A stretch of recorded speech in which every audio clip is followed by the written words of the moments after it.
Hi, it's me, R-Punks. This is part 2 of our short mini series on changing out the vents behind the dashboard of the Fisker Ocean. Sort of a big job, but it's worth it. These cars are so nice, but they just have a couple design flaws.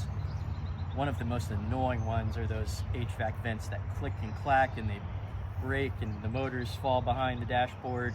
It's super annoying. And then what's even more annoying is that back when Fisker was still a company, they would send out a tech, tell you that there was an updated design that had a special 3D printed part in it, fix it in your driveway, and then the same thing would just happen a few months down the tracks. So I don't replace them anymore. I remove the linkages.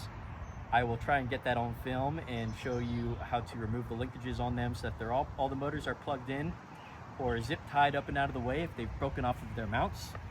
And you can instead manipulate the vents manually with a tool like a chopstick, or you can get your kid to do it. They got those little child gremlin fingers. Just tell them to get in there and put it in place, put it where you like it, set it and forget it, and then it won't be an issue again. As you know, there are other things behind the dash. I'm going to show you all of that. Things like the security system computer, the body control module. These are computers that are pretty reliable, but they can break. So if they break, you need to remove the dashboard in order to replace them and have them calibrated. I've already removed all of the components and screws and bolts and fasteners that need to be taken care of before the dashboard can be removed from the car. My good friend is going to help me lift the dashboard out of the car, and I'll show you some stuff, and then I'll reinstall it. By the end of this video, we'll be done. We have all of the fasteners removed, and we're almost going to go straight back with the dashboard. First, we're going to lift it up slightly, and we have 4 ducts, 4 AC ducts in the dashboard itself. They interface with the ducts that go down to the blower motor. I believe we have it lifted up and out. Of course, all the fasteners are removed. This can give you a little bit of trouble. It can get hung up on various harnesses or attachments, but let's see how it goes.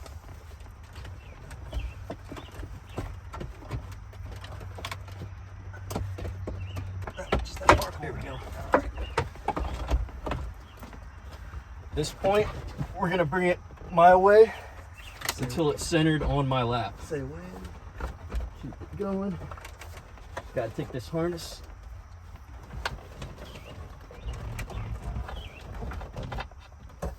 Yep. Gotta take this harness.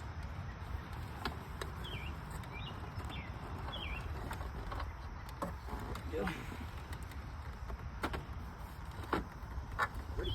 All right.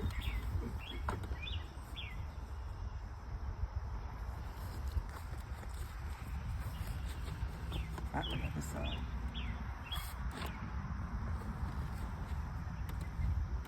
Perfect. Bring it over to upside down cushions. We're gonna flip it all the way around.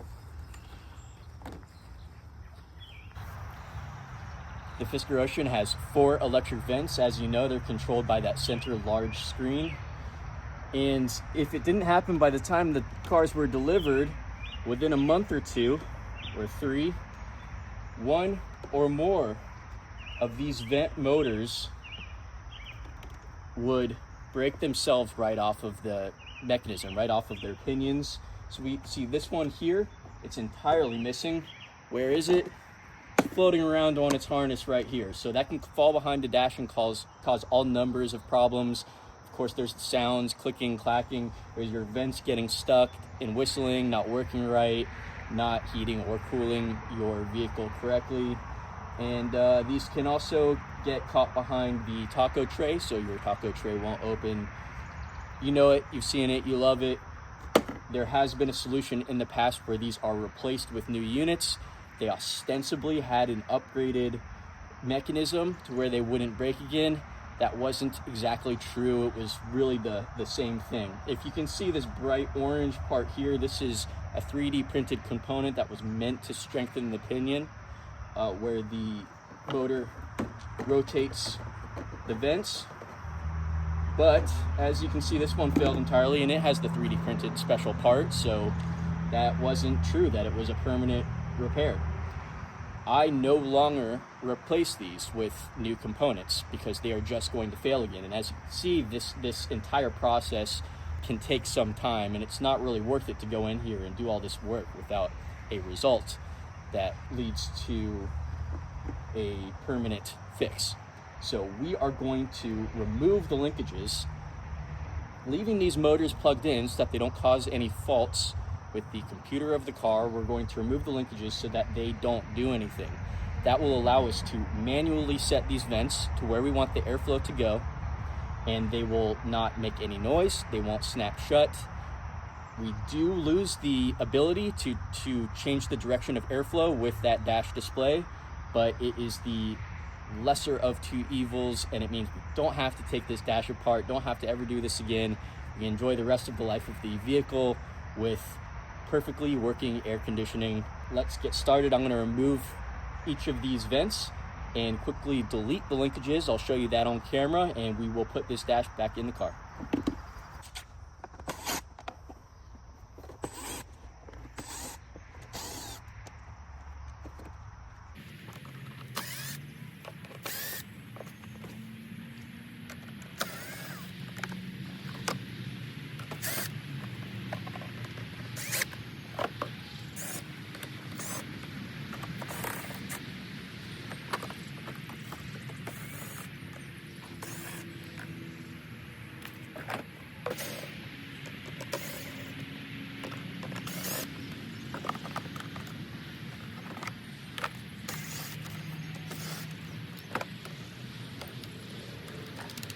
To remove the linkages, we have two T20 screws on each of these motor solenoids. There's one, there's two. This one had already partially broken off, so I could just rip it off with my fingers, but see that I didn't need to remove that screw right there because it's just attached to a broken piece of plastic. Most or all of them are going to be like that. Then I can remove the plastic linkages. I will not be reinstalling those. I'm going to place the motor back where it was before and install it with one screw.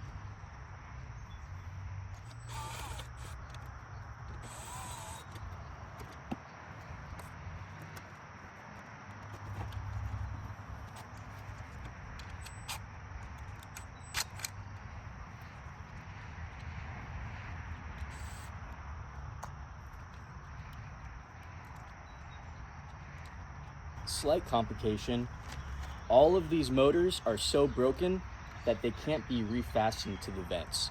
Again, although they're not going to be used anymore, we want them to be plugged into the car so that it doesn't cause faults in the system. So we are going to use zip ties just to hold them in place so they don't rattle, fall behind the dash, and cause all kinds of problems. And that will work just as well as if they were screwed back on, because there's not going to be any torque in them, permanently affixed to the vents, but again, not in use.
So here's an example where one of the motors had broken completely off of its attachment points on the vent.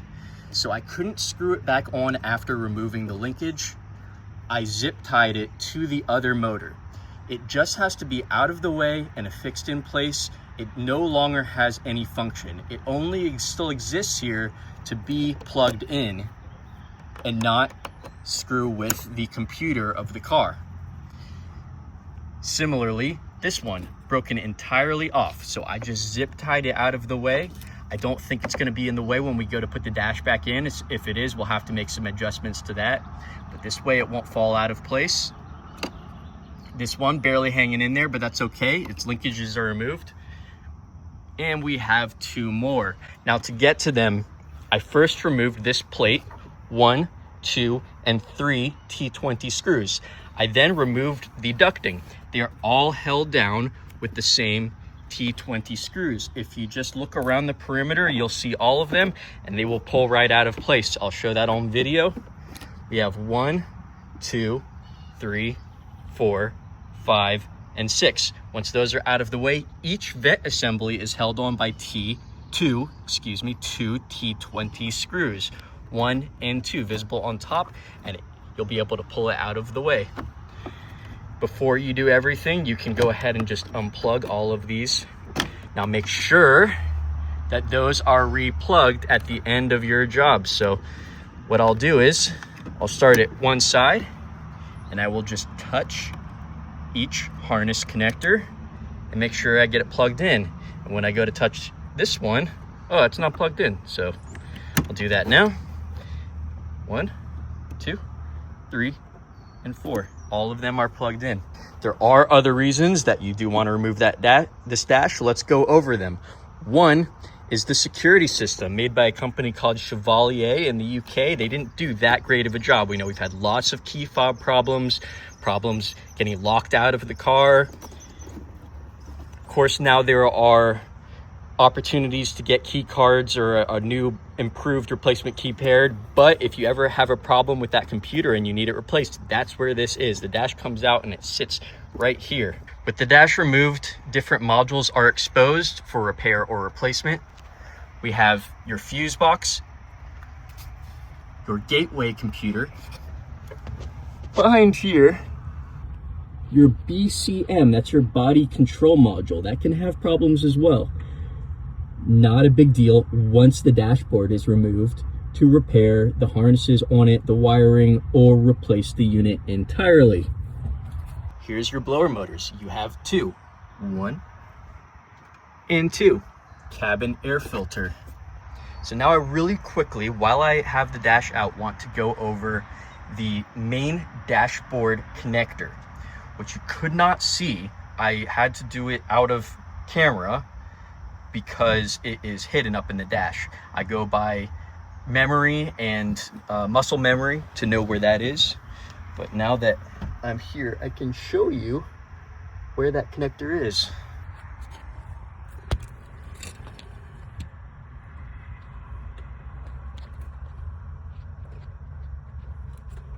Here is that large connector I was talking about from part 1 of the video. I'm going to now zoom out, bringing the camera out. There's the steering column. So you can see it is right next to and slightly above the steering column. Coming back in, there it is. So you're gonna reach up and under. And once you feel that, you can unplug the dash. Here's the other side of that connector attached to the dash. You'll notice there is a Christmas tree that holds this in place and keeps it from rattling. You also need to pull this out of its hole in order to pull the dash, or it's going to be stuck in place. Once the dash is back in place, you can reach back up in there, plug this harness back in, and put this Christmas tree back into its hole.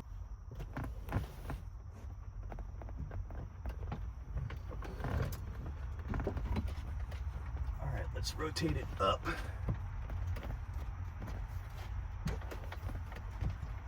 Okay, I got it balanced. Yep, I got it. Okay, now we're gonna go straight back in slightly high. I'm gonna take my hand in here and lift it up and over the harnesses and see if it wants to go, and it sure does. So I'm checking this screw here that's lining up. Yep. Now, do you see a place, when you push the dash back, do you see a place where a screw can go in? Yeah, I'm clear right here. Yeah, you're clear? Yep. It's lined up. We're all lined up. Time for the rest of the video. We're going to be bolting this back into place with all of its T30 screws. They're all the same. Cool. We did it. This swivels? It does. It swivels 90 degrees with a big screen. So we'll just, off camera, we're going to do a few double checks. Yeah. Hooray, you did it. Congratulations. The dash is placed back in the vehicle with all the modifications that we wanted to perform completed. This one wasn't that easy, and maybe I'm a little bit out of practice, but I think that you'll have a similar circumstance. Things will get hung up. You want to make sure that that rear harness is routed right back in the same place. You can check around the windshield to make sure that the foam liner between the dashboard and the glass is in place and isn't tweaked or twisted. But here we are. When I look at all of the holes for those T30 main screws, they're all lining up just right in all the right places. That's one thing you want to look for. I'm going to show you something real quick. After you install the dash, sometimes it's just not quite right, and you got to push it, and it's not going in place. Feel free to be a little bit aggressive. So if I just take my palm and push up, there goes one clip down here and the other. We want our NFC cable to be routed out that way. We want to grab the harness for the steering wheel, which was tucked back here, but we'll bring that out like so. Make sure that the driver attention to connectors are in the right place. These usually go in the right place. You don't have to worry about those much. It is time to install the T30s. Here's a close-up. They look like this.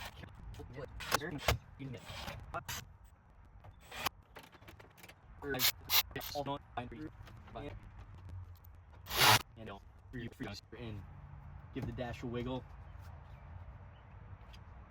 Everything's in place. We can officially start to reinstall all of the parts that we took off. And two connections. One small white connector and one green coax on the side of it. Clips into place.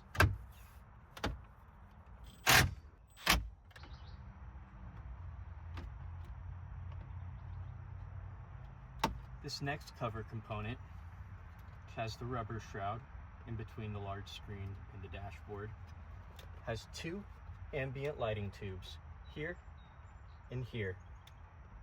Here's the connector for one, here's the connector for the other. There's a little bit of a trick here. Don't go this way from the top. Instead, plug them in from the bottom so you have enough space where you can get your fingers in there, but close enough that the connectors can reach the light. Here's one. Click. All right, that one's plugged in. So now this cover can be clipped on like so. Starting to look like a real dashboard again. 3 T25 circle head bolts.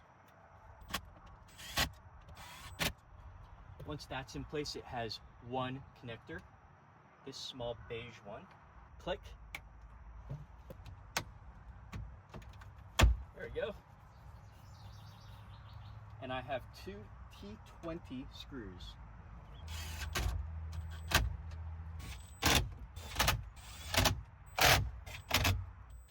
All right. While I'm down here, I'm going to take this opportunity to plug in our two coax connectors. One magenta coax here, also magenta, located in the bottom right of the dashboard. I hope you can see it on the camera.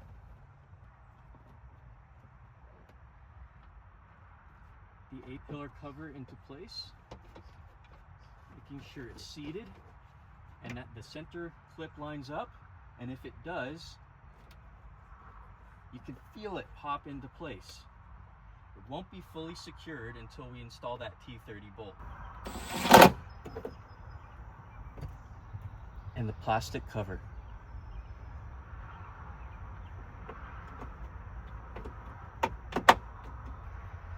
The clock spring performs two functions. One is that it has a ribbon cable inside of this circle that keeps all of the connections for the steering wheel controls stable, regardless of whether, and connected, regardless of where you have the steering wheel positioned. If you were to use a wiring loom, the wires would get twisted all around the column. This is industry standard for any modern car.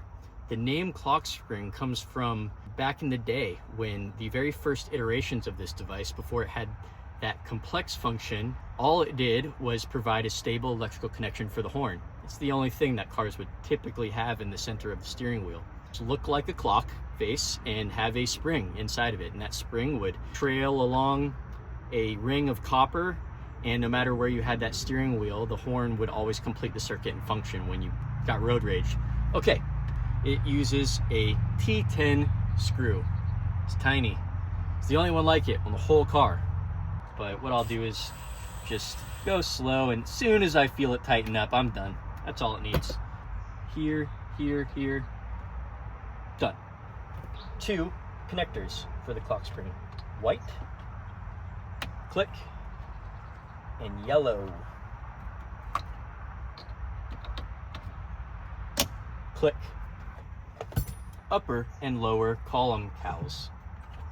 First, clip it into place.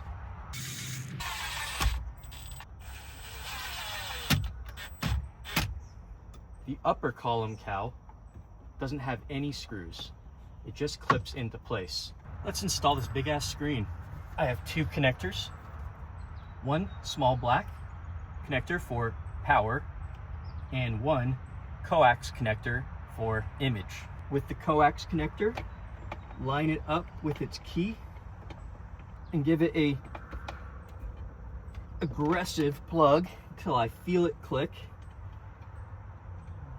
Line up the smaller power connector until I feel and hear it click. I'm going to rotate the screen until, just like a jigsaw puzzle, it goes into place. Get a T25, raise the rubber cover in between the screen and the dashboard, and if you aligned everything correctly, this screw will go into place and can be tightened. I'm going to test my screen by gently wiggling it. It's supposed to have some play in that direction, not so much up at top. That's installed. Use my fingers to clip the rubber shroud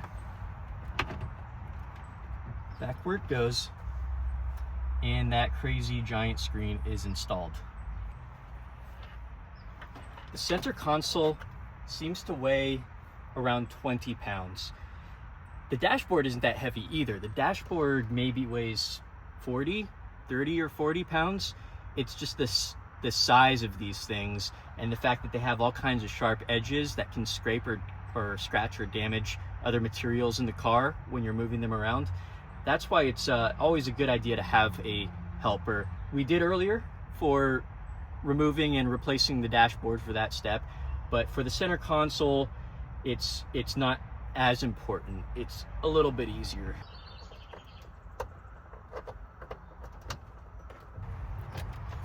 Bring that home, looking good. And we have our 10mm bolts.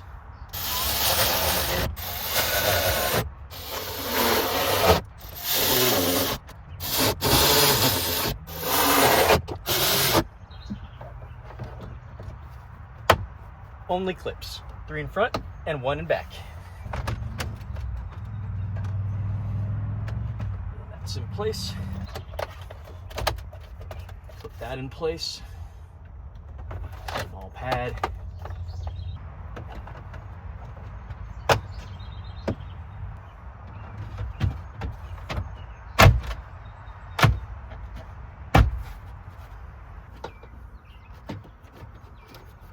If you remember from part 1, it has keyed splines, so it will only go on in its correct one centered position. So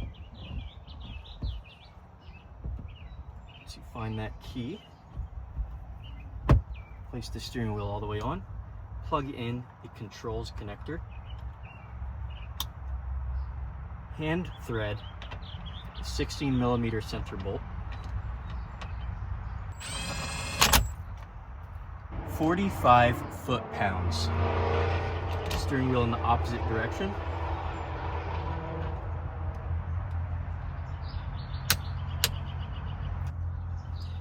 Airbag connector.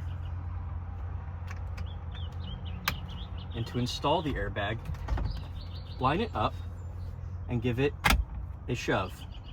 Test the horn functions. Pull on it to see if it comes out on its own. And once you're satisfied, the steering wheel assembly is completely installed. So this wants to be installed at a slightly downward angle. There is one component to plug in, your NFC pad. If you remember from earlier, it is a small 2-wire connector that goes into the lower part of the NFC pad. Here it is right here. And shove inward and downward. Check the seam here and here.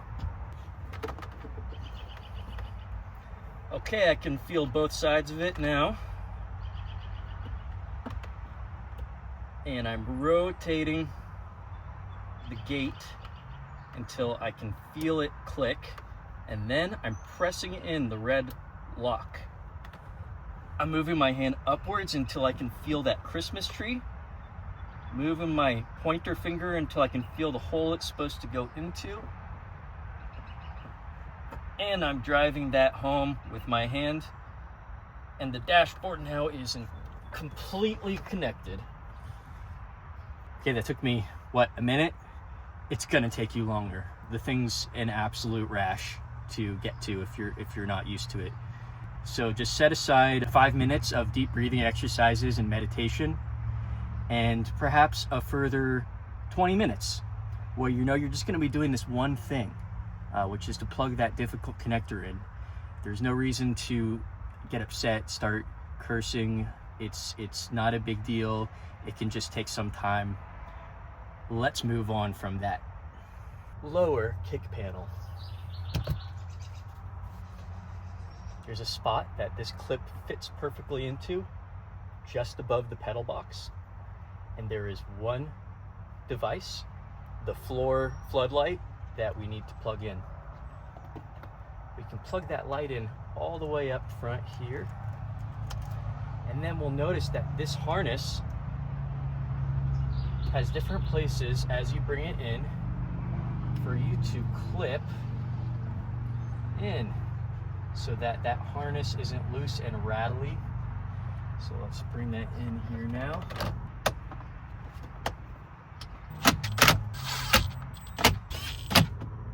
End cap to cover. Just clips. Gap hider.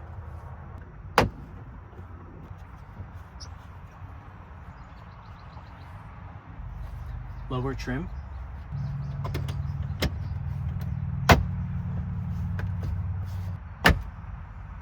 Replace and tighten the negative terminal of the battery. Plug back in the high voltage interlock fireman loop. All right, we're checking all functions here.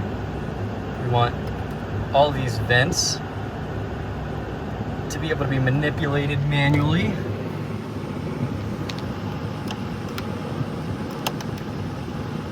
Set them to where we like them. Make sure the AC is working. Put it on full. Nice. Now that we have power back in the car, we can adjust the seats to where we show and expose the 4 bolts. They are all E12. If you remember from part 1, we're not quite going to tighten them all the way. There's 1 and 2. 3. 4. A torque wrench to tighten the seat bolts, 4 on each side, to 40 foot-pounds.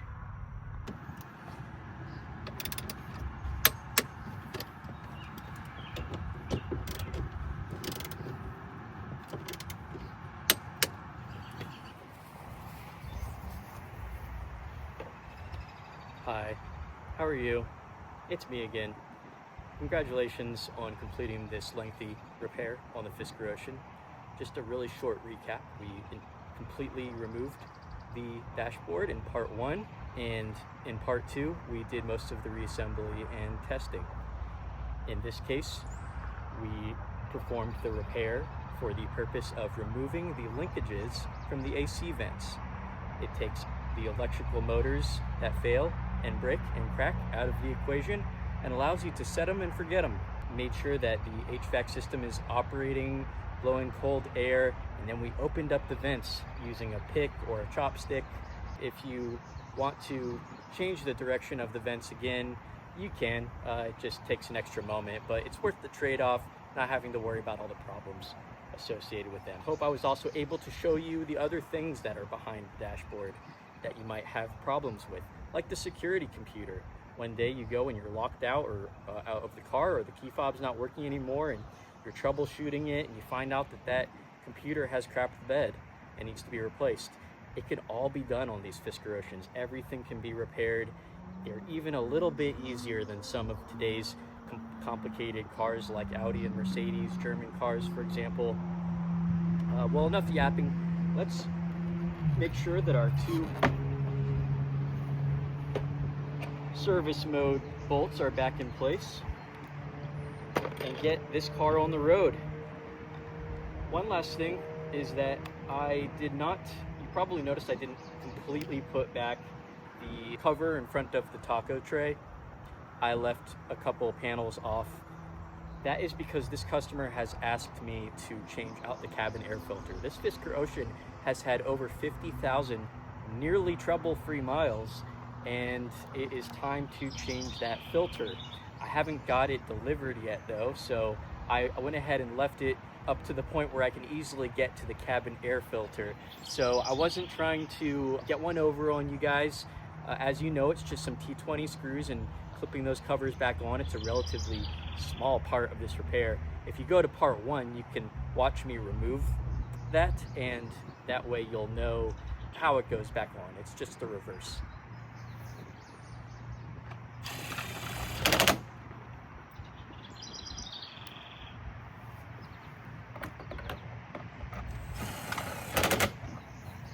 You can go ahead and pose for the thumbnail. Hold on, let's do this. Let's do something dramatic.